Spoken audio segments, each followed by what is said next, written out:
সূরাতুল ফাতিহার একটা একটা করে আয়াতের অল্প অল্প ব্যাখ্যা আমরা শ্রবণ করব। আলহামদুলিল্লাহি রাব্বিল আলামিন, সমস্ত প্রশংসা আল্লাহ, যিনি সমগ্র জাহানের প্রতিপালক। সমস্ত প্রশংসা যদি আল্লাহর হবে, তাহলে সমাজের লোক নবীর প্রশংসা করে কেন, ওলির প্রশংসা করে কেন, আলেম ওলামা মুফতি পীর দরবেশ এদের প্রশংসা করে কেন? এই প্রশংসাগুলো কি ঠিক? জি হ্যাঁ, আসুন বুঝিয়ে দিচ্ছি আপনাদেরকে। সকালবেলা শীতের রাতে একজন লোক সকালবেলা শীতের দিন সকালে রাস্তার উপরে দাঁড়িয়ে আছে, আর দুইজন লোক নিজেদের মধ্যে ঝগড়া করছে, তাদের মিসআন্ডারস্ট্যান্ডিং ছিল। একজন বলেছে, বাহ, সূর্যের তাপ, সূর্যের রোশনি কত সুন্দর। আরেকজন লোক দাবি করছে, খবরদার, রোশনির প্রশংসা করা চলবে না, বলতে হবে সূর্য কত সুন্দর। মাঝখানে একজন এডুকেটেড লোক এসে দাঁড়ালো আর জিজ্ঞাসা করলো যে তোমাদের মধ্যে সমস্যা কি? বলছে, দেখুন না, ইয়ে রোশনির প্রশংসা করছে, কিন্তু আমার দাবি হলো এই যে প্রশংসা একমাত্র সূর্যের হবে, রোদের প্রশংসা করা চলবে না। আমি বললাম, শোনো, যদি কেউ সূর্যের প্রশংসা করে আর যদি কেউ বলে যে সূর্যের রোশনির প্রশংসা করা চলবে না, এটা কি যুক্তিযুক্ত হলো? না। যদি কেউ কিরণের প্রশংসা করে, তার অর্থ এই হবে যে সূর্য ভালো, তবে তো তার কিরণ ভালো। যদি কেউ ক্রিয়েশনের প্রশংসা করে, তার অর্থ এই যে ক্রিয়েটর ভালো, তবে তো ক্রিয়েশন ভালো। যদি কেউ সৃষ্টির প্রশংসা করে, তার অর্থ হলো এই যে স্রষ্টা ভালো, তবে তো সৃষ্টি ভালো। ও পৃথিবীর মানুষ, আলহামদুলিল্লাহি রাব্বিল আলামিন এর অর্থ এই নয় যে কেবলমাত্র আল্লাহর প্রশংসা চলবে, বাকি কারোর প্রশংসা চলবে না। এর অর্থ হলো এই, দুনিয়াতে যত ভালো জিনিসের তুমি প্রশংসা কেন, ওই প্রশংসা ওর উপরে থাকবে না। প্রত্যেকটা প্রশংসা ঘুরে গিয়ে স্রষ্টা ক্রিয়েটর অলমাইটি আল্লাহর দিকেই চলে যাবে। যদি কেউ বলে অমুকজন ভালো, জানতে হবে তার স্রষ্টা যিনি, তিনি ভালো, তবে তো তার জিনিসটা ভালো। তো যদি কেউ কিরণের প্রশংসা করে, রোশনির প্রশংসা করে, তো ওটা অটোমেটিক্যালি সূর্যের দিকে চলে যায়। তো বিনা উদাহরণে যদি কেউ দুনিয়ার পয়গম্বর, ওলি আউলিয়া বা কোন সৃষ্টির প্রশংসা করে, ও প্রশংসা ওর দিকে ডাকবে না, ও প্রশংসা ঘুরে গিয়ে স্রষ্টা আল্লাহ তাবারক ওয়া তাআলার প্রশংসাতেই গণ্য হয়ে যাবে। হলো? তারপরে কি বলছেন? আর রহমানির রহিম, যিনি দয়াবান দয়ালু। রহমান মানে ও দয়াবান, রহিম মানে ও দয়াবান। তো যখন দুটো জিনিস একই, তো দুটো ওয়ার্ড কে পরপর ইউজ করার দরকারটা কি ছিল? জি না, দুটো আংশিক দিক দিয়ে, অর্থের দিক দিয়ে এক হতে পারে, কিন্তু দুটোর ভাবার্থ কিন্তু সেম নয়। রহমান মানে দয়ালু, এই দয়াটা হলো আম দয়া, সর্বসাধারণের জন্য এই দয়া। আর রহিম মানে দয়ালু, কিন্তু এই দয়া সর্বসাধারণের জন্য নয়। যেমন সূর্য আল্লাহর পক্ষ থেকে একটা দয়া, যে বিলিভারের ঘরে যতটা রোদ দেয়, নন বিলিভারকে অতটাই সাপোর্ট করে। যে মুসলিমকে যতটা রোদ দেয়, অমুসলিমকে অতটাই সাপোর্ট করে। যে আস্তিককে যতটা সাপোর্ট দেয়, এই নাস্তিককেও অতটাই সাপোর্ট দেয়। তো রহমান দয়া হলো আম, দুনিয়ার সবার জন্য। রহিম দয়া হলো খাস, কেবলমাত্র কিয়ামতের দিনে আল্লাহ তাবারক ওয়া তাআলা নিজের মান্যকারী, নিজের আনুগত্য বান্দাদের উপরে এর চাদর, এর পর্দা তিনি ফেলে দিবেন। এটা সবার জন্য নয়। মালিক ইয়াউমিদ্দিন, তিনি হিসাব কিতাবের দিনের মালিক, তিনি হিসাব কিতাবের দিনের মালিক। হলো? প্রশ্ন হলো এই, হিসাব কিতাবকে সহজে বোঝানো যেতে পারে হাল খাতার দিন। তো হাল খাতা হয় কখন? সবকিছু যখন আপনার চোখের সামনে থাকে না, তখন। তো আল্লাহর চোখের সামনে কি নেই, কি আছে? সবকিছুই আছে। কে জান্নাতে যাবে খোদা জানে, কে জাহান্নামে যাবে সেটাও জানে। তো সবাই যদি সবকিছু আল্লাহ পাক জানবেন, তবে নতুন করে ডে অফ জাজমেন্ট করার দরকার কি ছিল? যে পৃথিবীর মানুষ, এই হিসাব হলো বাহানা, আর জালওয়ায়ে মুস্তাফা দেখানো হলো আসল উদ্দেশ্য। তারপরে ইয়াকা না'বুদু ওয়া ইয়াকা নাস্তাঈন, আমরা তোমার ইবাদত করি আর তোমার কাছে আমরা সাহায্য প্রার্থনা করি। হ্যাঁ, দুনিয়াতে ইবাদত একমাত্র আল্লাহর জন্য হবে, আল্লাহ ছাড়া কারোর ক্ষেত্রে ইবাদত হবে না। মুহাব্বত সবার জন্য হতে পারে, ইবাদত অনলি ফর অলমাইটি আল্লাহ। আল্লাহ ছাড়া দ্বিতীয় কারোর জন্য ইবাদত করা চলবে না। ঠিক আছে? ওয়া ইয়াকা নাস্তাঈন, এবং তোমার কাছে আমরা সাহায্য প্রার্থনা করি।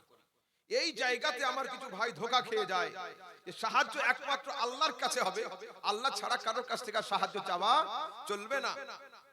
ওই ভাইটাকে যদি কুয়োর সামনে নিয়ে গিয়ে দুজন ধাক্কা দেয় আর দুজন নিউট্রাল লোক দাঁড়িয়ে থাকে, ও ডাকবে কাকে? আল্লাহ বাঁচাও না ও ভাই, ও ভাই আমাকে বাঁচাও। যদি ও ভাই আমাকে বাঁচাও বলে, এর দ্বারাতে লোকটা কাফের বেঈমান কিন্তু হবে না। কেন? ওই জায়গাতে সরাসরি আল্লাহ তাবারক ওয়া তাআলার সাহায্য তোমার কাছে আসবে না।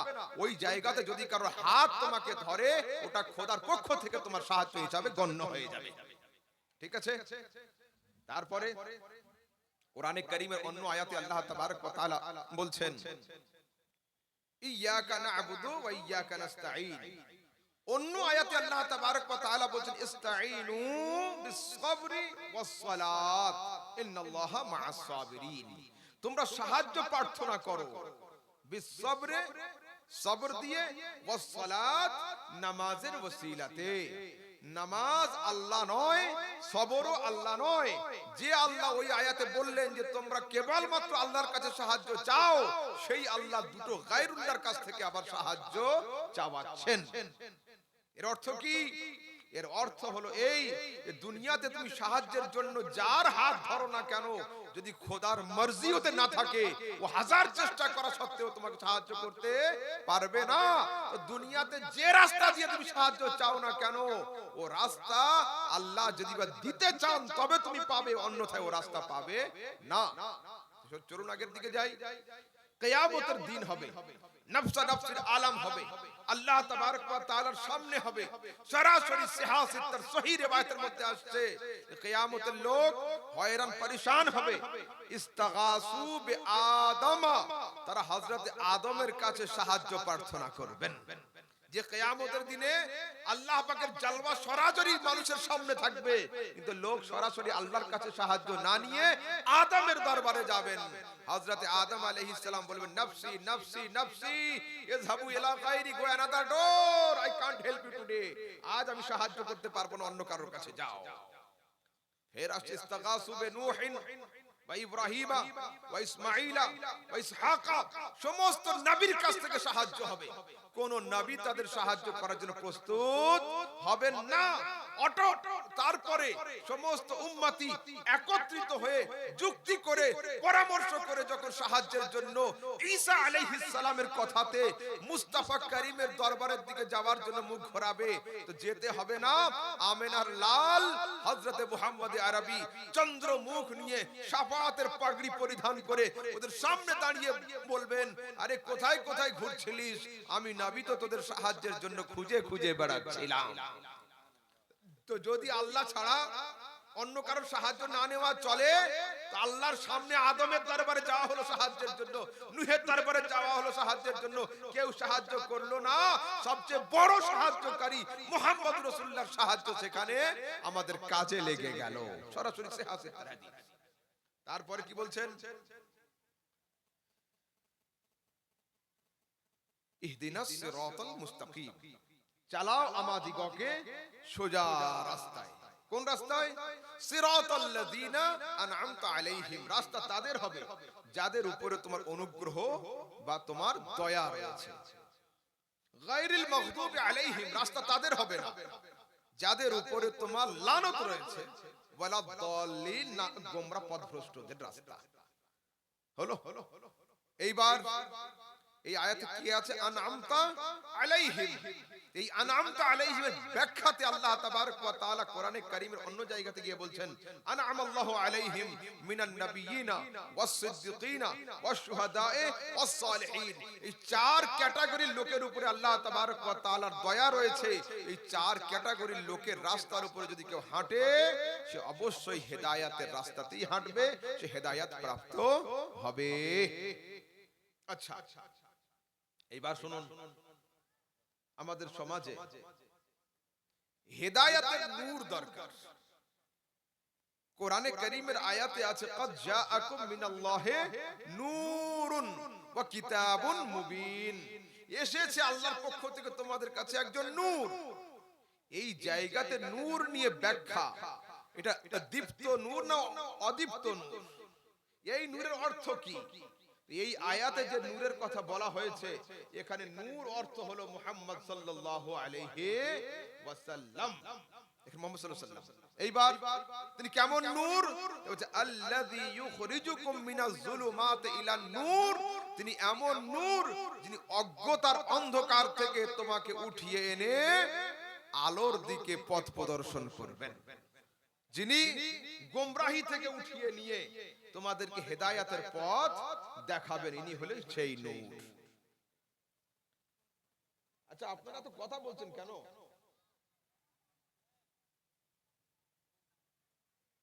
এত কথা বলছেন কেন?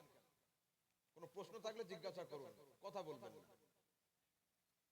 জলসায় এত লোকজন কম, ফের আপনারা যদি 4 জন লোক থেকে যদি বা 3 জন কথা বলেন তাহলে মুশকিল হয়ে যাবে, তাহলে নিজেকে ওয়াজ করে নিজেকেই শুনতে হবে, বড় সমস্যা।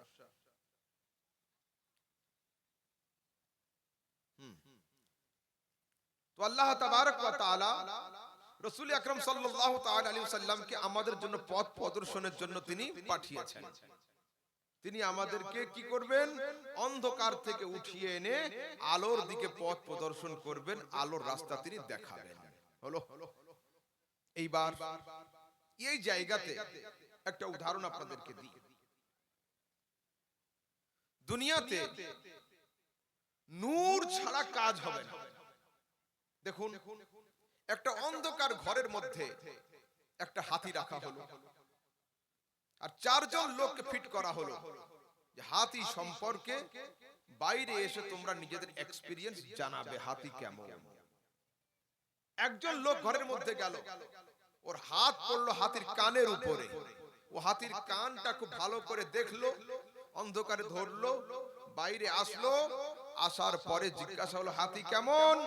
তা বললো হাতি হলো মোটা তখতার মতো পাতলা এরকম।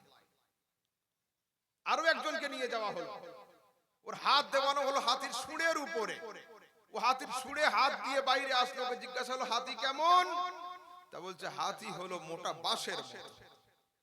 আরো একজন লোককে ঘরের মধ্যে নিয়ে যাওয়া হলো, ওর হাত দেওয়ানো হলো হাতির পায়ের উপরে, ও হাতির পায়ে হাত দিল, বাইরে আসলো, জিজ্ঞাসা হলো হাতি কেমন? তা বলছে হাতি হলো তাল গাছের মতো মোটা। আরো একজন লোককে নিয়ে যাওয়া হলো, ওর হাত দেওয়ানো হলো হাতির পেট আর পিঠের উপরে, তারপরে বাইরে আসার পরে জিজ্ঞাসা হলো হাতি কেমন? তা বলছে হাতি হলো পাহাড়ের মতো লম্বা চওড়া মোটা। ঘরের মধ্যে যখন 4 জন লোক প্রবেশ করলো, তো 4 জন লোকের নিয়ত একটাই ছিল, উদ্দেশ্য একরকম ছিল, হাতি দেখবো, হাতি সম্পর্কে বাইরে মানুষকে জানাবো। তো 4 জন গিয়েছিল এক নিয়তে, 4 জন ঘরে প্রবেশ করলো এক নিয়তে। তো 4 জন যখন ঘর থেকে বের হলো, রেজাল্ট এক রকম হয়নি, রেজাল্ট কিন্তু 4 রকম হয়েছে। কেন? মাওলানা জালালউদ্দিন রুমি লিখছেন, ঘরের মধ্যে যদি একটা 50 টাকা দামের সিএফএল বাল্ব লাগিয়ে দেওয়া হতো, তো 4 জনের রেজাল্ট 4 রকম হতো না, 4 জনের রেজাল্ট এক রকম হতো। তবে তো পৃথিবীর মানুষ, সারা জগতের মানুষ তো খোদা খোঁজার জন্য বাড়ি থেকে বের হয়েছিল, কিন্তু এরা প্রত্যেকে অন্ধকারে সফর শুরু করেছিল, অন্ধকারে পাড়ি দিয়েছিল। কেউ 2 খোদায় বিশ্বাসী হয়েছে, কেউ 3 খোদাতে গিয়ে আটকে গিয়েছে, কেউ বহু খোদাতে বিশ্বাসী হয়েছে, কেউ নন বিলিভার হয়ে নাস্তিক হয়ে দাঁড়িয়ে গিয়েছে, কোন খোদার সন্ধান ও পায়নি। কিন্তু যাদের হাতে নূরে মুস্তাফার টর্চ লাইট ছিল, ওরা সত্যভাবে এক খোদাকে নিজেদের উপাস্য হিসাবে খুঁজে পেয়েছে। ও পৃথিবীর মানুষ, যদি তোমাদের সাকসেস হতে হয়, যদি তোমাদের সঠিক জায়গা পর্যন্ত পৌঁছতে হয়, তো অন্ধকারে গেলে হবে না, হাতে কোরআন নিতে হবে। আর কোরআনকে পড়ার জন্য, কোরআনকে বোঝার জন্য, কোরআনের নলেজকে জানার জন্য মুহাম্মদ রাসূলুল্লাহ সাল্লাল্লাহু আলাইহি সাল্লামের ব্যাখ্যাকে সঙ্গে নিতে হবে। সরাসরি হযরত আলী বলছেন যে পুরো কোরআনের যতটা নলেজ, পুরো কোরআনের নলেজকে আল্লাহ তাবারক ওয়া তাআলা জমা করে দিয়েছেন সূরা আল ফাতিহার মধ্যে। পুরো কোরআনের নলেজকে জমা করে দিয়েছেন সূরা ফাতিহার মধ্যে। ফাতিহার যতটা নলেজ বিশ্লেষণ আল্লাহ তাবারক ওয়া তাআলা জমা করে দিয়েছেন বিসমিল্লাহির রহমানির রহিমের মধ্যে। পুরা বিসমিল্লাহর মধ্যে যতটা নলেজ, এর মধ্যে যতটা জ্ঞান এবং যত যা কিছু আছে সব কিছুকে আল্লাহ তাবারক ওয়া তাআলা জমা করে দিয়েছেন বিসমিল্লাহর বায়ের মধ্যে।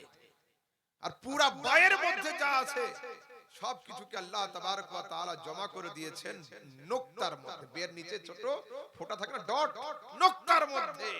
এইবার আলী বলছেন আনা আলিয়ুন তাহতা নুকতাইল বাইল বাসমালা, আমি আলী হলাম বের নিচের নুকতাটা। তো যদি হযরতে আলী বের নিচের নুকতা হয় তো মুহাম্মদ রাসূলুল্লাহর নলেজ কোথায় যায়? হ্যাঁ, একজন ছেলে সে বলছে কি করে সম্ভব হয়, সারা দুনিয়া এক জিনিসে আসবে, নুকতার মধ্যে হয় কি করে? এ সম্পর্কে দুটো আন্দাজে বোঝানো যেতে পারে। যদি সায়েন্সের ছেলে হয় তো ওর সামনে অণু আর পরমাণুর সংজ্ঞা রেখে দাও। যদি সায়েন্সের ছেলে হয় ওর সামনে অণু আর পরমাণু সম্পর্কে আলোচনা করো, যে একটা পয়েন্টকে কত ভাগে ভাগ করা যায়। আর যদি অন্য সাবজেক্টের ছেলে হয় তো ওর সামনে ভারতের ম্যাপটা খুলে রেখে দাও, রেখে দিয়ে জিজ্ঞাসা করো এর মধ্যে দিল্লি কোথায়? তো আস্তে করে হাত দিয়ে বলবে এই দেখেন দিল্লি। আচ্ছা, দিল্লির টোটাল পপুলেশন কোথায়? বলতে হুজুর এর মধ্যে। দিল্লিতে লক্ষাধিক ভাড়া ট্যাক্সি আছে কোথায়? বলতে এই নুকতার ভিতরে। ওলা উবারের গাড়িগুলো কোথায়? এই নুকতার ভিতরে। তাজ হোটেল কোথায়? হুজুর এর মধ্যে। সুপ্রিম কোর্ট কোথায়? এর মধ্যে।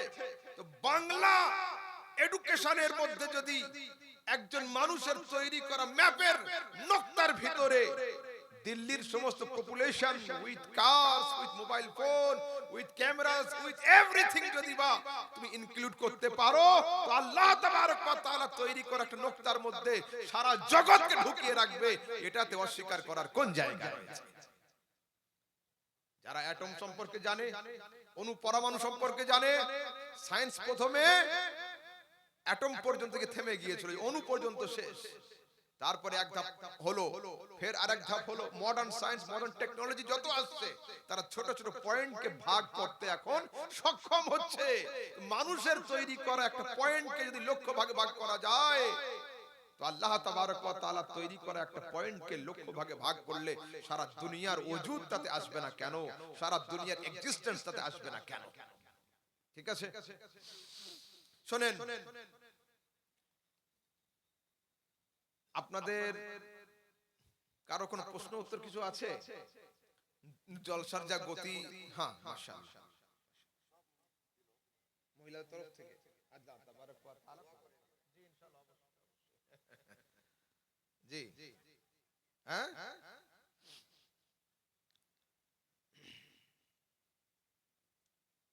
দুই একটা আমার কাছ থেকে পয়েন্ট শুনেন, এগুলো আপনাদের খুব দরকার। আমাদের সমাজে এখন নতুন করে শিশু বক্তার আবির্ভাব খুব হয়েছে। হ্যাঁ, শিশু বক্তা আর হ্যান্ডিক্যাপ বক্তা। বিজ্ঞাপনে লিখে দেওয়া হচ্ছে 26 ইঞ্চি বক্তা আসছে, লোক দেখতে হাজির। যদি আরো লিখে দেওয়া হয় যে কলকাতা থেকে একটা গোগা বক্তা আসছে, কথা বলতে পারে না, তো 1 লক্ষ লোক জড়ো হয়ে যাবে এখানে, যে লোকটা কথা বলতে পারে না কি করে ওয়াজ করে দেখবে। আমাদের সমাজের মানুষের লজ্জিত হওয়া দরকার। এরা জলসা শুনতে আসে না, এরা সার্কাস দেখতে আসছে। এখন জলসা নয়, সার্কাস দেখতে আসছে। আমার কথা হলো এই, সমাজে বক্তার এত অভাব পড়ে গেল যে শিশু বক্তাকে বাড়ি থেকে তুলে আনতে হবে। ওর থেকে ভালো যে বক্তা কথা বলতে পারে না, ট্যাঁ ট্যাঁ করে কান্না করে, ওইটাকে তুলে আনো আর একটা চেয়ারে ওর মাকে, একটা চেয়ারে ওর আব্বাকে বসিয়ে দাও আর জিজ্ঞাসা করো শিশু কি বলছে, তোমরা ব্যাখ্যা করে দাও, আমাদের শ্রোতারা শুনতে চায়। এমনিই তো বক্তা বেশি হয়ে গেছে সমাজে। একটা মাদ্রাসার শিক্ষক দরকার, 6 মাস খুঁজে খুঁজে টিচার পাওয়া যাচ্ছে না। আর স্টেজে ওয়াজ করতে বলুন, 3.5 ঘন্টা ওয়াজ করে বক্তার পেট ভরে না। কি বলেটা কি? রুমে গিয়ে যখন বসে তো বলছে আজকে আমি স্টেজ কাঁপিয়ে দিয়েছি। ওকে জিজ্ঞাসা করুন যে ভাই তোমার সাবজেক্ট কি ছিল? বলছে আমি জানি না, শুরু থেকে শেষ পর্যন্ত সব বলে দিয়েছি, মানে এর বাইরে কিছু নেই। শোনেন, যে আলিম নয় তাকে স্টেজে উঠে বক্তব্য করা জায়েজ নয়, এটা হলো সবচেয়ে ফার্স্ট কথা। মাশাআল্লাহ, আল্লাহ পাক। দ্বিতীয় কথা হলো এই, শিশু বক্তাদেরকে এখন পড়ার জন্য স্কুলে পাঠিয়ে দেন, হোস্টেলে পাঠিয়ে দেন, মাদ্রাসায় পাঠিয়ে দেন, পশ্চিমবঙ্গের বাইরে পাঠিয়ে দেন, কিছু শিখে আসুন, সমাজকে দিতে পারবে। শিশু বক্তা দিয়ে একটা ওয়াজ মুখস্থ করিয়ে ইনকামের রাস্তা করবেন না। আমি নিজের কথা বলছি, আমি নিজেকে যোগ্য মনে করি না। আমি একজন আলেমের নাম বলবো না, আমি তাকে নিজে ফোন করে বলেছিলাম যে হযরত, আপনি আমার খুব কাছের বন্ধু, ওয়েস্ট বেঙ্গলের নাম করা একজন স্পিকার আপনি, প্লাস আলেম, প্লিজ আল্লাহকে হাজির নাজির মনে করে আমাকে সত্য কথা বলুন, আমি কি স্টেজে বক্তব্য করার যোগ্য? যদি আমাকে না বলেন, খোদার কসম বলছি আপনার নাম আমি হাইলাইট করব না, আমি আহমদ রাজা বক্তব্য লাইন থেকে আজকেই বিদায় নিয়ে নেব। তো আপনারা তো ছোট মোটো হলেও তো আমাকে মানেন, একটু রেসপেক্ট করেন। তা আমি নিজে যদি এই জায়গা থেকে অবসর নিতে চাই যে স্টেজে উঠে কথা বলার যোগ্যতা আমার নেই, তাহলে বাকিগুলোর অবস্থা বড় আফসোস হয়। এখন দেখছি গার্জেন প্লাস ওর শিক্ষক হুজুর পর্যন্ত বলছে তোর গলা ভালো, এই লাইনে লেগে যা, মার্কেট পেয়ে যাবি। হায় আফসোস, জলসা স্টেজ মার্কেট হয়ে গেল, মার্কেট হয়ে গেল। সানিয়া পাস করা ক্লাস 2 3, সানিয়া মানে ক্লাস 2, সালেসা মানে ক্লাস 3। তো যারা ক্লাস 3 পাস করে আসছে, ওর শিক্ষকরা বলছে তোর গলা ভালো, মার্কেট পাবি, স্টেজে যা, চলে যা। মার্কেট হয়ে গেল এটা। আমাদের সমাজে দেখছি অনেক আলেম অ্যাডভান্স নিয়ে জলসার দুদিন আগে থেকে ফোন ধরা পর্যন্ত ছেড়ে দিচ্ছে। আরে ভাই, যদি তুমি না আসতে পারো তো জলসাওয়ালাকে পেরেশান করছো কেন? জলসাওয়ালাকে খবর দিয়ে দাও যে হুজুর আমি আসতে পারছি না, আমি আসবো না। তার হয়রান হচ্ছে। এমন চরিত্র যেন আমাদের মধ্যে না আসে, এমন চরিত্র যেন আমাদের মধ্যে না হয়। বাচ্চা ছেলেরা কেবলমাত্র একটা ওয়াজ মুখস্থ করে নিয়েছে, তার পরের বাক্যটা কি, তার আগের বাক্যটা কি জিজ্ঞাসা করলে ও জানবে না। বাচ্চাদের দিয়ে ওয়াজ করানো শরীয়তে জায়েজ নয়। তারপরে একজন ভাই জানতে চেয়েছেন ড্রাইভারদের নামাজ কেমন হবে। সব ড্রাইভার খারাপ হয় না, অনেক লরি চালক, বাস চালক বা 4 হুইলারের প্রাইভেট যে ড্রাইভার যারা, এরা কিন্তু অনেক সময় নামাজ পড়ে, নামাজ পড়তে চায়। এখন তাদের দাবি যে হুজুর আজকের মালদা, কাল মুর্শিদাবাদ, পরশু বীরভূম, তারপরে দিন অমুক জায়গায়, তো নামাজটা কি পড়বো? ফুলফিল নামাজ পড়তে হবে না আমাদের কোনো রোমিং চার্জে বাদ যাবে, ডিসকাউন্ট কিছু আছে? আচ্ছা, আল্লাহ তাবারক ওয়া তাআলা দানকে কবুল। তো মসলা হলো এই, যদি কেউ সফরে বের হয়, গাড়ি নিয়ে হোক, হেঁটে হোক বা ট্রেনে হোক, যদি কোনো একটা জায়গাতে গিয়ে 15 দিন স্থিরভাবে থাকার নিয়ত না করে, ওই এই অবস্থায় যদি 1 মাস 2 মাস 6 মাস ঘুরে মুসাফির থাকবে, প্রত্যেকটা 2 রাকাত 4 রাকাত ওয়ালা নামাজ ও 2 রাকাত করে আদায় করবে, 4 রাকাত পড়তে ওর হবে না। এই করে যদি বছর কেটে যায় তাও মুসাফির থাকবে। কিন্তু যদি কোনো জায়গাতে গিয়ে সেই এলাকার ইমামের পিছনে নামাজ পড়ে জামাত সহকারে, তাহলে ওকে 4 রাকাত নামাজ 4 রাকাতই পড়তে হবে। হলো? এবার দেখুন, জলসা আমরা যেটা করি, জলসা কমিটির বেশ কিছু জিনিস খেয়াল রাখতে হবে। নাম্বার 1, জলসায় আলেমদেরকে ডেকে তাদেরকে মসজিদে দয়া করে বসাবেন না। কেন? মসজিদ খাওয়া দাওয়া, হাসি ফুর্তি, ফোন করার জায়গা নয়। মসজিদ হলো অনলি ফর ইবাদতের জন্য। তো আপনি যত নিয়ত করে ঢোকেন, না ভাই তো সুন্নাত, তাহলে ইতিকাফ বলে বসে গেলেন, কিন্তু বাড়ি থেকে ফোন এলে হাই হ্যালো অবশ্যই হবে। তো আমরা তো সওয়াব করতে পারছি না, তো কমসে কম চেষ্টা এতটা করব যে দুটো পাপ যেন আমার অ্যাকাউন্টে জমা না হয়।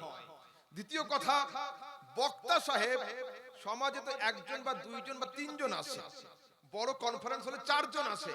এই 4 জন লোকের জন্য 4টা প্লেট, 4 জন লোকের জন্য 4টা গ্লাস, 4 জন লোকের জন্য 2টা জগ কি সমাজে খুঁজে পাওয়া যায় না? যদি আলেমদের হাতে বোতল ধরিয়ে দেওয়া হয় আর সুন্নাত ছাড়া এইভাবে করে পানি খেতে হয়, সেই লোক স্টেজে এসে ওয়াজ করবে, তার ওয়াজে কি হেদায়েত আপনি পাবেন? থালা চেটে খাওয়া সুন্নাত। প্রায় দিন জলসাতে সব জায়গাতে পাতাতে শাল পাতাতে আলেমদের খেতে দেওয়া হয়। তো কমসে কম আলেমদেরকে যদি সমাজে তাদেরকে সুন্নাতের উপর আমল না করতে দেওয়া হয় তাহলে কিন্তু ঠিকঠাক হবে না। অনেক জায়গাতে দেখছি আলেমদেরকে এমন জায়গায় বসানো হয় ওযু করার জায়গা থাকে না, পেশাব করার জায়গা থাকে না। বড় আফসোস, জলসা করা ফরজ নয়, ওয়াজিব নয়, সুন্নাত নয়। ও নজরানা পাক আর না পাক, ওয়াজ হোক আর না হোক, ওর উপর নামাজ পড়া কিন্তু ওয়াজিব।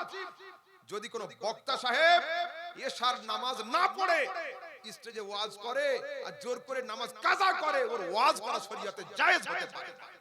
সেই জন্য আমাদেরকে ভালো থাকতে দেন, আমাদেরকে নামাজ পড়তে দেন। আপনার জলসাতে ডেকে দু ওয়াক্তের নামাজ খবরদার কাজা করিয়ে কাউকে দিবেন না। আর আরো একটা কথা, বিশেষ করে এটা হচ্ছে মালদা দিনাজপুরের জন্য হলো, সেটা হলো এই মালদা দিনাজপুরের সালামের যে প্রচলন আছে, ভালো জিনিস, কোনো সমস্যা নেই। বাড়িতে যখন আলেম মুফতি ঢোকে মহিলারা সালাম দেয়, ঠিক আছে, এই পর্যন্ত থাকুন। সালাম দিতে দিতে হুজুরের ঘর পর্যন্ত পৌঁছে যাবেন না। আমি অনেক বাড়িতে খাওয়া দাওয়া ছেড়ে দিয়েছি। কেন? বাড়িওয়ালা বলে চলে যাচ্ছে, হুজুর আমি জলসায় গেলাম, আপনার চাচি বা ভাবি থাকলো, ওরা ইনশাআল্লাহ আপনাকে খাইয়ে দেবে। জি না, আমি আহমদ রাজা 3 দিন কন্টিনিউ রোজা রাখতে পারি, কিন্তু পরো বাড়িতে গিয়ে কোনো মহিলার হাতে খাবার খেতে আমি পারি না। আলেম যত কাছের হোক, পর্দা হচ্ছে ওয়াজিব, পর্দা হলো ফরজ।